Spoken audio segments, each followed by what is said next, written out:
नमस्कार दर्शक, आज हूँ 23 तारिख शुक्रवार। आज दिन जाकर गुरुत्वपूर्ण खबर पर नजर पकाइवाई भिडियो टी शेष पर्यटन देखूँ। चलतु आज संपूर्ण खबर पर नजर पकाइबा। आजिर खबर 1,15,000 कोटी टंकार 24 शिल्प प्रकल्प लोकार्पण कले मुख्यमंत्री। 36,000 नियुक्ति सुजोग।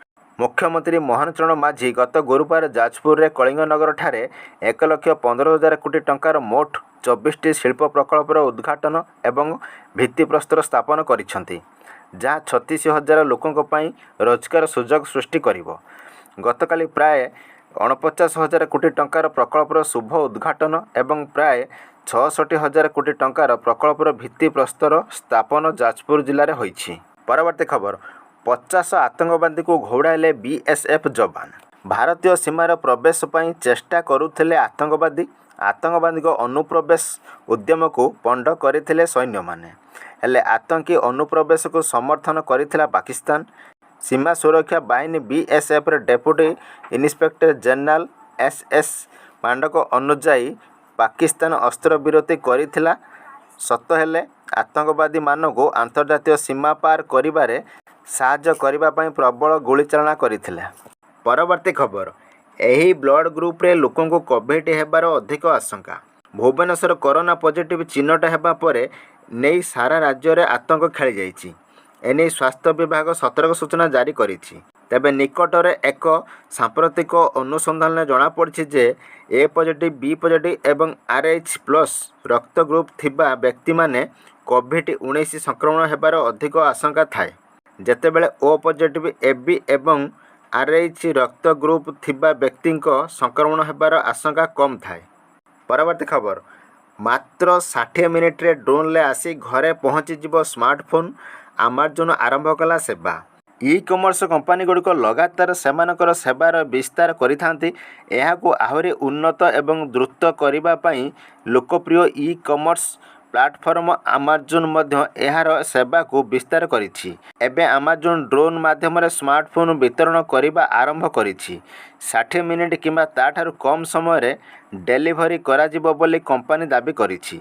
कंपनी एबे ड्रोन माध्यम रे घरे घरे iPhone, Samsung Galaxy smartphone, Apple airbag, AirPods, Ring doorbell भली गैजेट पहुँचाउछि। एही सेवा वर्तमान अमेरिका रे किछि स्थान रे आरंभ होइछि। भारत रे यार उपलब्ध विषय रे कोनोसी सूचना नाही।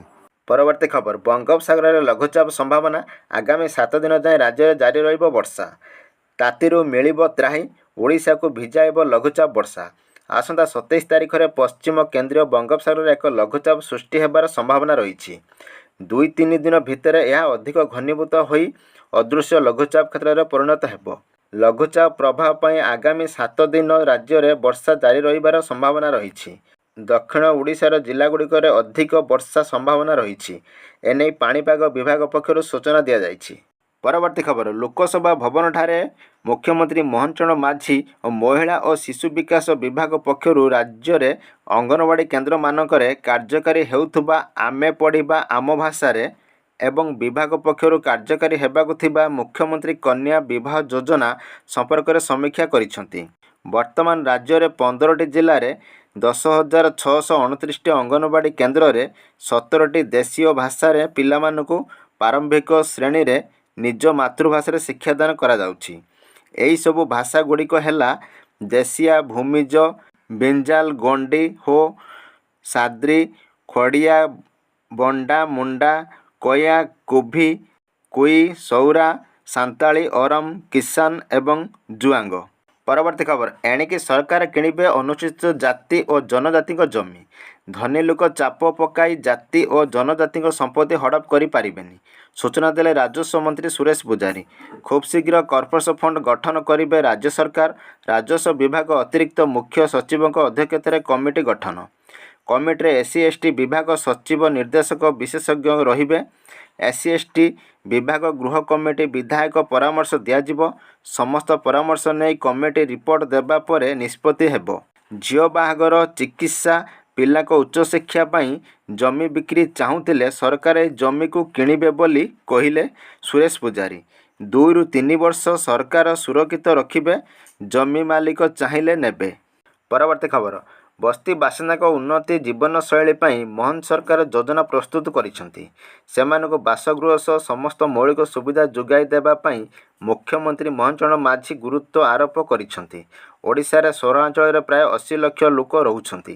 ଏଥିରୁ ପ୍ରାୟ 25% ଲୋକ ବସ୍ତି ଅଞ୍ଚଳରେ ରହୁଛନ୍ତି। ସହରରେ ରହିଲେ ମଧ୍ୟ ଅଧିକାଂଶ ଲୋକଙ୍କ ପାଖରେ ଭଲ ଘର କିମ୍ବା ଅନ୍ୟାନ୍ୟ ମୌଳିକ ସୁବିଧା ନାହିଁ।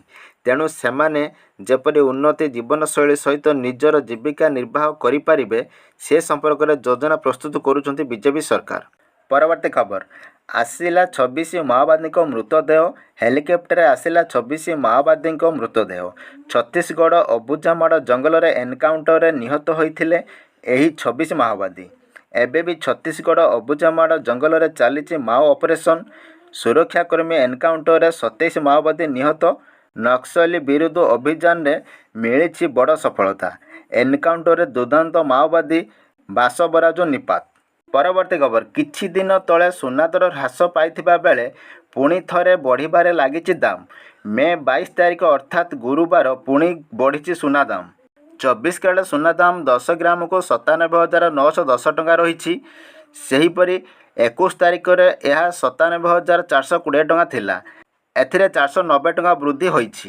22 କ୍ୟାରେଟ୍ ସୁନା ଦାମ 10 ଗ୍ରାମକୁ 89,750 ଟଙ୍କା ରହିଛି। ପରବର୍ତ୍ତୀ ଖବର, କରୋନା ସ୍ଥିତିକୁ ନେଇ ସଚିବ ଓ ଜନସ୍ୱାସ୍ଥ୍ୟ ନିର୍ଦ୍ଦେଶକଙ୍କ ମଧ୍ୟରେ ଆଲୋଚନା। ନୂଆ କୋଭିଡ୍ ଭୂତାଣୁ ଚିହ୍ନଟ ନେଇ ବିଭାଗୀୟ ସଚିବଙ୍କୁ ରିପୋର୍ଟ ଦେଇଛନ୍ତି ଜନସ୍ୱାସ୍ଥ୍ୟ ନିର୍ଦ୍ଦେଶକ। ଗତକାଲି ଓଡ଼ିଶାରେ ଜଣେ ନୂଆ ଆକ୍ରାନ୍ତ ଚିହ୍ନଟ ହୋଇଥିବା ବେଳେ ଏହାକୁ ନେଇ ପ୍ରଶାସନ ପକ୍ଷରୁ ତତ୍ପରତା ପ୍ରକାଶ ପାଇଛି। ଦେଶରେ କୋଭିଡ୍ ସଂଖ୍ୟା ବଢ଼ୁଥିବା ବେଳେ ଓଡ଼ିଶାରେ ବି କରୋନା ଆକ୍ରାନ୍ତ ଚିହ୍ନଟ ହୋଇଛନ୍ତି। 3 ବର୍ଷ ବ୍ୟବଧାନ ପରେ ଓଡ଼ିଶାକୁ କରୋନା ଫେରିଛି। ପରବର୍ତ୍ତୀ ଖବର, ଖୁବ୍ ଶୀଘ୍ର ଖୋଲିବ ହୀରାକୁଦ ଜଳଭଣ୍ଡାର ଗେଟ୍। ସତର୍କ ରହିବାକୁ ତଳିଆ ଅଞ୍ଚଳକୁ ନିର୍ଦ୍ଦେଶ। ଖୋଲିବ ହୀରାକୁଦ। ଆସନ୍ତା ଜୁନ୍ 1 ତାରିଖରୁ ଯେକୌଣସି ମୁହୂର୍ତ୍ତରେ ହୀରାକୁଦ ଜଳଭଣ୍ଡାରରୁ ଛଡ଼ାଯିବ ଚଳିତ ବର୍ଷର ପ୍ରଥମ ବନ୍ୟା ଜଳ। ଏନେଇ ସତର୍କ ସୂଚନା ଜାରି କରିଛନ୍ତି ହୀରାକୁଦ ଡ୍ୟାମ୍ କର୍ତ୍ତୃପକ୍ଷ।